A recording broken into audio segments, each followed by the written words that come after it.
سورہ واقعہ کے بارے میں آیا ہے کہ جو یہ پڑھے اور اللہ اس کو نزول رزق سے آباد کرے،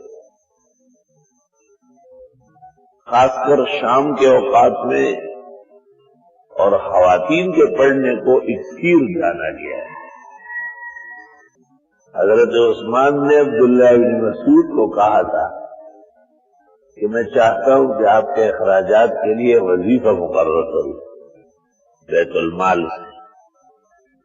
عبداللہ بن مسعود نے ان کو جواب لکھا کہ میرے گھر کی عورتیں مغرب کے بعد سورہ واقعہ پڑھتی، اس لیے ہمیں دنیا کی حاجت نہیں ہے، اللہ تمام حاجات پوری فرماتے ہیں۔ کتنا بڑا اعتماد ہے اور کتنی برکات ہے۔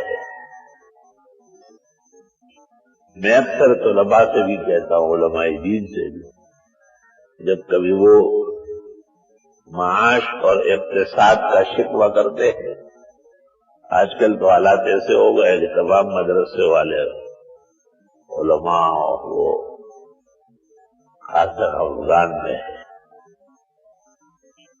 ان کے لاک ڈاؤن کے ذریعے اور وبا کی وجہ سے اچھے بھلے لوگوں کے کام بند ہو گئے، فیکٹریاں رک گئی، کارخانے سمٹ گئے، کاروبار تقریباً مفلوج ہو گیا۔ تو ایسی صورت میں وہ غریب مدرسوں کو کیا تعاون دیں گے؟ میں اکثر ان سے یہ کہتا ہوں کہ لاک ڈاؤن تو آپ کے ہمارے اختیار میں نہیں ہے، اور وبا بھی آپ کے اور ہمارے اختیار میں نہیں ہے، لیکن سورۃ واقعہ پڑھنا آپ کے اور ہمارے اختیار میں ہے۔ بجائے اس کے کہ سیٹ کو آپ فون کرے، اس کو راضی کرے، اس کی منت کرے، آپ گھر کی عورتوں کو، گھر کی خواتین کو تاکید کرے کہ احادیث و آثار اور صالحین کے اعمال کے پیش نظر مغرب سے لے کے رات کے کسی حصے تک سورہ واقعہ پڑھی جاتی ہے اور خواتین پڑھے تو اللہ کی طرف سے خزائن نازل ہوں گے۔ طلبہ کے لیے اور جن کے لیے یاد ہے وہ تو مغرب کے 2 سنتوں میں اور 6 اوابین میں اس کو معمول بنا لیں، زندگی پر خود کفیل رہیں گے، مستغنی رہیں گے، اور انشاءاللہ تعالی اس ناسوتی عالم میں اور اس فانی زندگی میں کسی کی طرف حاجت کے ساتھ نہیں بڑھیں گے، بلکہ ان کی حاجت پورا کرنے کے لیے بڑھیں گے۔ اللہ تعالیٰ نے ایسی شان والی صورت عطا فرمائی۔ ایک ایسے ملنگ کا ساتھی ہے، عالم ہے لیکن زیادہ دنیا اور دنیا کے ہیج پیج سے واقف نہیں ہے۔ ان کو کسی کا کہا گیا کہ وہ فجر کی نماز میں واقعہ پڑھتے، تو انہوں نے بغیر سوچے سمجھے کہا کہ یہ تو خالص غنا ہے، سونا اور چاندی ہے، یاقوت اور مرجان ہے، خزائن ہے اور دولت ہے۔ یا رب اس کا منہ مبارک فرما، کتنا بڑا عقیدہ ہے۔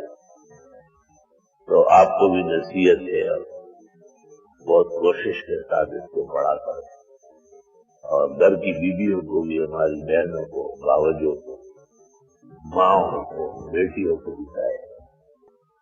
میں باقاعدہ گھر کی خواتین کی حاضری لیتا ہوں اور اس کے ساتھ سے ان کا انعام و اکرام کرتا ہوں۔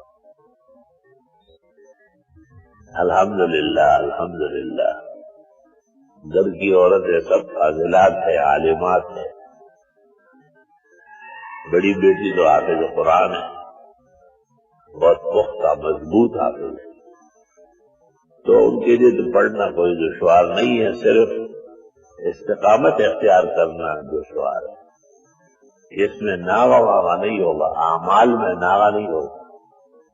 ایک ناغہ 40 دن کا نقصان پہنچاتا ہے۔ عوام محروم اس لیے ہے اور عوام کو فائدہ اس لیے نہیں ہے کہ یہ لوگ ہر چیز کو اپنے مزاج کا تابع کرتے، پڑھا نہ پڑھا نہ پڑھنے کے تمہیں پتہ ہے کتنے انجیکشن لگیں گے، جیسے علماء کہتے ہیں کہ کسی نے کفارت الصوم رکھے اور 60 روزے رکھنے تھے، 59 رکھے اور ایک رہ گیا تو سارے ڈسمس ہو گئے، ابھی نئے طرح سے 60 پورے کرنے پڑے۔ ابو علی سینا نے اشارات میں اور اس کی شرح تنقیحات میں لکھا ہے، یہی حال طالب کی غیر حاضری کا ہے کہ جو سبق سے منہ موڑتا ہے، کبھی آتا ہے کبھی نہیں، یہ علم کو تباہ کرنے کا طریقہ ہے، اور علم کیا تباہ ہوگا، وہ خود تباہ و برباد ہو جائے۔ صاحب ہدایہ نے لکھا ہے کہ میں اپنے ساتھیوں سے اس لیے آگے نکلا کہ ماں تقع علی فترہ، کبھی ناغا نہیں ہوا ہے۔ الحمدللہ، اللہ کا لاکھ لاکھ شکر ہے، کرم ہے، احسان ہے۔ آج بھی اس گئے گزرے دور میں بھی اسباب کے ساتھ، وظائف کے ساتھ، اعمال کے ساتھ قوی تعلق والے موجود ہیں۔ اللہ تعالیٰ ہمیشہ قوی سے قوی کر رہا ہے۔ پھر اس زمانے میں تو بہت ہی زیادہ خستہ حالی، لوگوں کے ویسے بھی توجہات دین سے ہٹے ہیں، پھر بے دین عناصر ان پر اور مسلط ہے، اور مغربی ایجنڈے کے تحت زنادقہ و ملاحدہ دینی کاوشوں کے خلاف اور شاعر کے خلاف بد زبانی اور بدگوئی میں مبتلا ہے۔ آخر انسان ہے، ان پر بھی اثر ہوتا ہے۔ زیادہ ضرورت ہے اعمال کی، وظائف کی، توجہات کی، اور انشاءاللہ تعالی جولیاں بھر بھر کے نصیب ہوگی۔